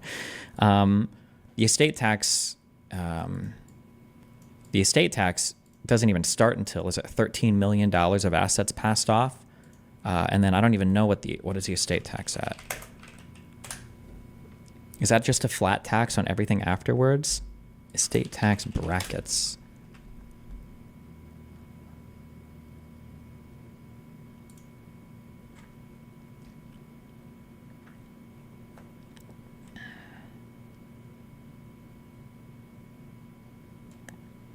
%. Well, you could probably bump it up a few points more, I guess. Yeah, I don't know.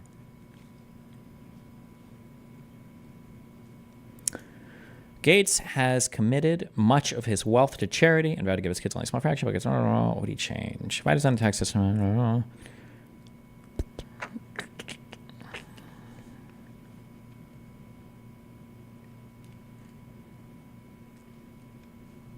Okay. It doesn't really say much about tax policy.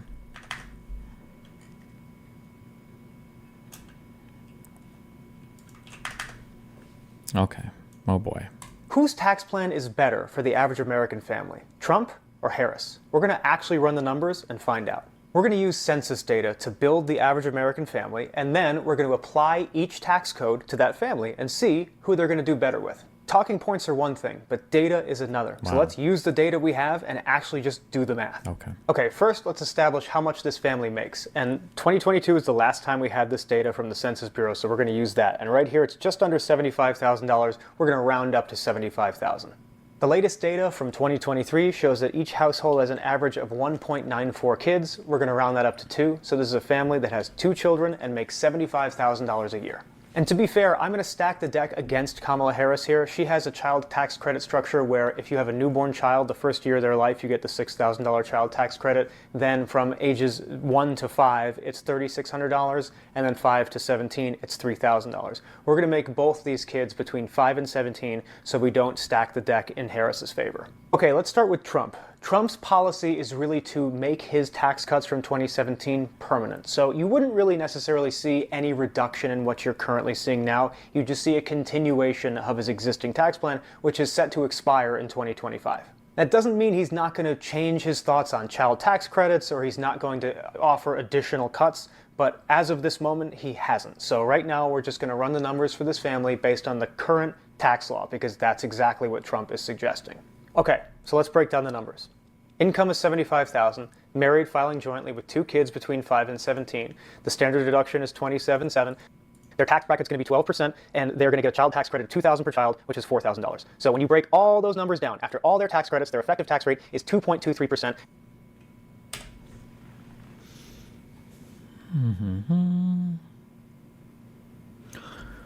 Okay, AGI, $75K. Family compensation, married filing jointly with 2 children, both between 5 and 17. Their standard deduction is $27K. Tax bracket, what does TCJA stand for? Taxable cocks that jump into your asshole. I see this abbreviation all the time. Why do I not know? TCJA. Tax Cuts and Jobs Act. Oh, it's the Trump tax thing. The Trump tax plan. Okay. 12% for taxable income up to $81,050 for married couples filing jointly. $2,000 per child, totaling $4K. Okay. Standard deduction, $20. Okay. Taxable income goes down to 47.3. Tax bracket is 12% under the TCJA for income up to $81,000. Tax before credits, 12% of $47,300. Wait, what are the current federal tax brackets for married?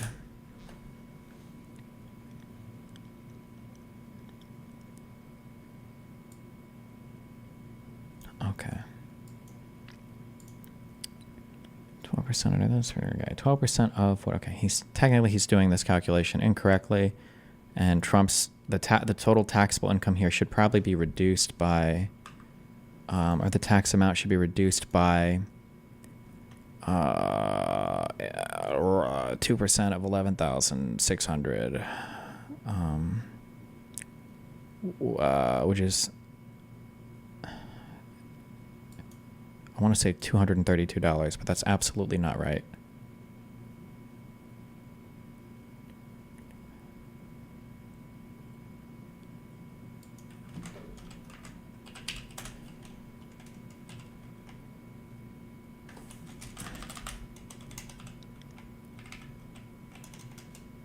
Oh, it is. Sorry. Okay, it's not a big deal, but okay.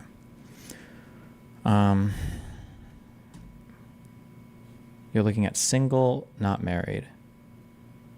Oh shit, sorry. Oh, so technically it should be even less. A lot of people don't. Fuck. Am I missing some? Okay. Just as a quick thing, when you're doing taxes, if you make $50,000 and you're in the 12% tax bracket, okay, that doesn't mean that you pay 12% of $50,000. What it means is you pay 10% of $23,200, and then you pay 10% of your income in the next tax bracket. So it'd be $50,000 minus $23,200, which would be $26,800. So you'd pay 12% of $26,800, and you'd pay 10% of $23,200. So your tax liability is less than you think it is. That's how progressive tax brackets work. He didn't do that correctly, which makes me highly suspect of the rest of his analysis, but it's not that big of a difference, I guess, so whatever. But this is why when people say if I make more money, I'm going to move up to the next tax bracket and lose money, that's not true. That's not how that works. But okay. Tax before credits. So this is his tax liability, then the child tax credits, tax after credits is 1,676. Your effective tax rate is calculating that way. Okay. All right. Those numbers down. After all their tax credits, their effective tax rate is 2.23%, and they're going to owe $1,676. Let's see how that same family would do with Kamala Harris, who's really leaning into the child tax credit as a main way to get people money back on their taxes, but she also would let Trump's tax cuts expire from 2017 in 2025. So I'm going to do the numbers based on what the tax code was prior to what Trump... We're also not taking into account here state income taxes, of which there are, I think, 7 states in the U.S. where your state income tax might be 0. And we're also not taking into account our payroll taxes, called your FICA taxes, which are your Social Security and Medicare taxes, which I believe are 7.7 or 7.6% or something. I don't remember. I don't know what they are right now, but it's not as big of a deal, but okay. Tax credits, their effective tax rate is 2.23%, and they're going to owe $1,676. Let's see how that same family would do with Kamala Harris, who's really leaning into the child tax credit as a main way to get people money back on their taxes, but she also would let Trump's tax cuts expire from 2017 in 2025. So I'm going to do the numbers based on what the tax code was prior to what Trump put in place in 2017. Same family, $75,000 a year, 2 kids between 5 and 17, and their standard deduction, as you can see, is less than half of what it is under Trump, but that's offset by personal exemptions, which is, as you remember how taxes used to be structured, they're not that way anymore. Okay, 75K, standard deduction was less, personal exemptions, child tax credit, the Harris proposal, calculations. What are you getting? What's a personal exemption again? Is that what you get for claiming a dependent? Is that not the ChatGPT interface the guy is using? Fuck me, I haven't done my own personal, whatever taxes for a long time.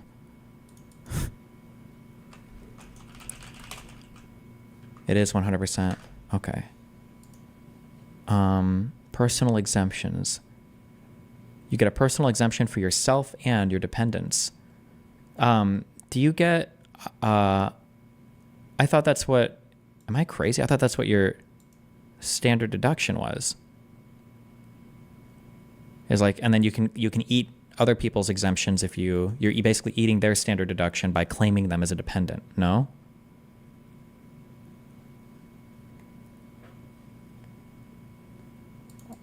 I'm pretty sure that's what that means. The 2017 doubled the standard deduction? Correct, yeah. Okay, so personal exemptions is if you have, okay, so this is one worker and he's claiming 3 dependents. So he's eating their personal exemptions, I think, is what is going on here, basically. Yeah, okay, whatever. Okay, gross income. Okay, deductions, taxable income, tax bracket. So he's also calculating these taxes too highly because he's not doing it like a ladder progressively like you're supposed to. But and CTC, child tax credit. Okay, whatever. Okay. Child tax credits, $3,000 per child for $6,000. When you run all those numbers, you get down to an effective tax rate of 1.22%, owing $915 total. All right, so we break down just the average American family, $75,000 a year with 2 kids. For Harris, they have an effective tax rate of 1.22% and owing $915, whereas Trump, they have an effective tax rate of 2.23%, owing $1,676. Now, just on the bare bones, that's a $761 advantage for Kamala Harris. But there is more to this story. How much you're going to owe in taxes is just one element of this. Donald Trump is proposing. Bro, it's been too long since I've done personal taxes. I would have to go back and, honestly, God, I'd have to go back and check through, like, or I would have to double do, like, refilling out 1040s and shit. I'm almost positive that the Trump tax cuts saved most families on average money. I don't know what is wrong or off in his calculations how to say, other than maybe he's just factoring in a really aggressive child tax credit here from Harris that isn't passed yet, maybe. But the doubling of your deductions, that was the doubling of your deductions was a big meme, plus the decrease in your tax brackets saved you a decent chunk of change. The standard deduction was a huge change for ordinary 1040 or 1040 easy filers. But if he's is $1,000 tax credit increase, is that bump enough? Fuck me. I'm too lazy to run it through all this. I'd have to go back and look all this shit up. I don't trust this. The fact that he's doing the tax calculations incorrectly already makes me not trust him. But also, yeah, one of the benefits here is he's picking a large family with a single income and like two children, single income family is also like the perfect family, arguably, for this like child tax credit targeting too, maybe. But because they're getting to gobble up all the personal exemptions on your one filer. Yeah, but you get down to an effective tax rate of 1.22%, owing $915 total. All right, so we break down just the average American family, $75,000 a year with 2 kids. For Harris, they have an effective tax rate of 1.22% and owing $915, whereas Trump, they have an effective tax rate of 2.23%, owing $1,676. Now, just on the bare bones, that's a $761 advantage for Kamala Harris. But there is more to this story. How much you're going to owe in taxes is just one element of this. Donald Trump is proposing a 10% tariff on all imports and a 60% tariff on all Chinese imports, which is going to dramatically affect how much your house can afford basic goods. Don't just take my word for it. Take this extraordinarily conservative think tank's word for it. They say that you're going to owe between $1,700 and $2,350 annually just from the 10% tariff and another $1,950 from the China tariff. That's an additional $4,000 impact on your family that does not come with Harris's proposals. And it's not just that think tank that found this. The Tax Foundation found the same thing. They say that it would equate to about a $300 billion tax hike on you. And that's just on the 10% tariff, not even including the China tariff. So when you go back to our original math and you factor in what we just talked about, Trump is actually at a $4,736 disadvantage for the average American family. That's not even accounting for the fact that Harris has in her plans for the average American family a ton of incentive for them to save on healthcare costs, for them to have an opportunity to purchase their first home if they haven't done so already. She has so many different elements within this plan that are going to be beneficial beyond just beating Trump head-to-head in straight-up tax structure. And I know the average person is going to say, look, that stuff you just talked about, that's going to cost money, and it's going to come out of my pocket in the end, right? Wrong, and I'll show you why. This is a chart breaking down how Harris's tax plans would affect people in 2026 based on their current income. So if you have a lower income over here, you're still going to get a pretty good savings, about $2,000 a year, $3,000 a year, somewhere in that zone. It's really up here when you're in the top 0.1% where you're getting screwed. But that is where the money is coming from. The revenue generating from taxing them is how they're going to pay for this stuff. You're not going to feel it. They are. And by contrast, here is Donald Trump's chart, which unsurprisingly backs up the exercise we just did, because if you were lower income, you make far less money under Trump, and if you are a very wealthy person, you do very well under Donald Trump. And that is the critical difference. Just jumping back to Harris's chart for a second, to reiterate, this loss in income from the top 0.1%, that is where the revenue is coming from to pay for the majority of Harris's proposal.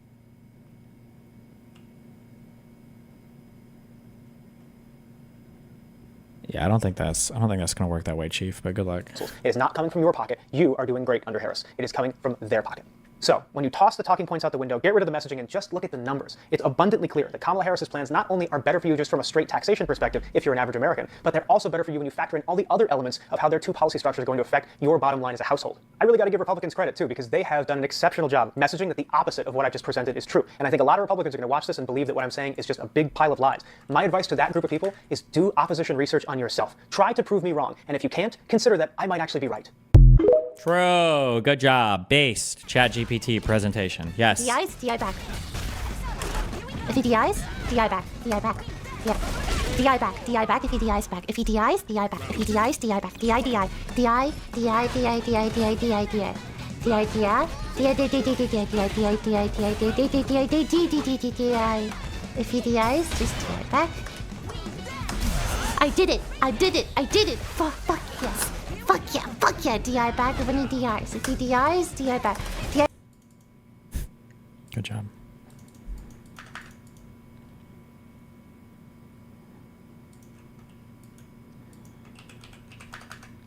Okay. Boring time? Hey, Lauren here.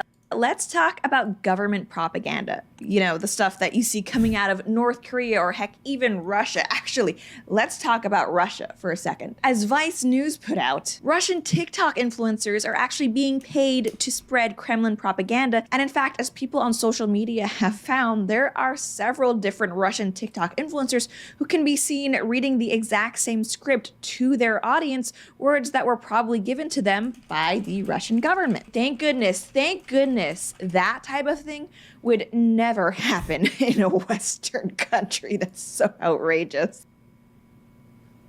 Huh. Well, that's Okay.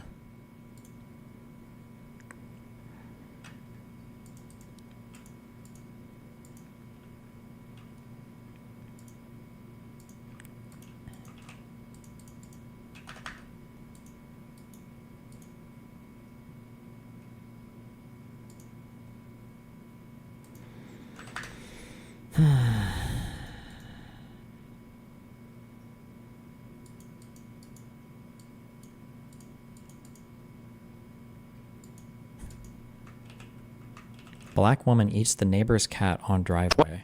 What did you do? Why'd you kill the cat? Smile for me. Smile with your teeth. Go like this. Did you eat that cat? Did you eat it? No, why'd you kill it? Did you guys see all this? No, we pulled up and she was just laying there with it. Did you see her eating it? Bro.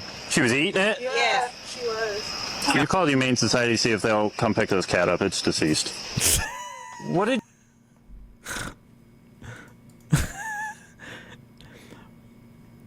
What did the cat do?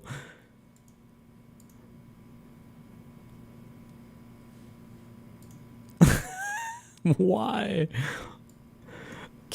Woman arrested for allegedly killing cat and eating it in front of her neighbors.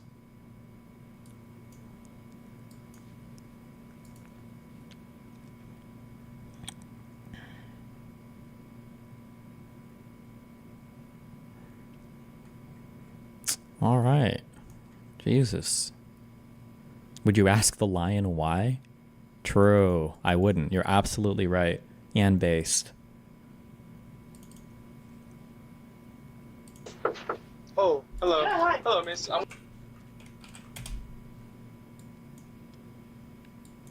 Oh, hello. Hello, miss. I'm with the American Pack. We're helping support Donald. Get the fuck out of here. Don't come on my property ever again. Okay. Ever. You understand me? Yes. Good.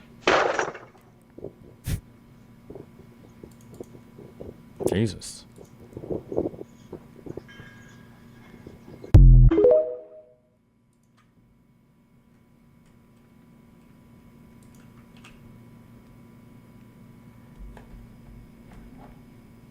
My God.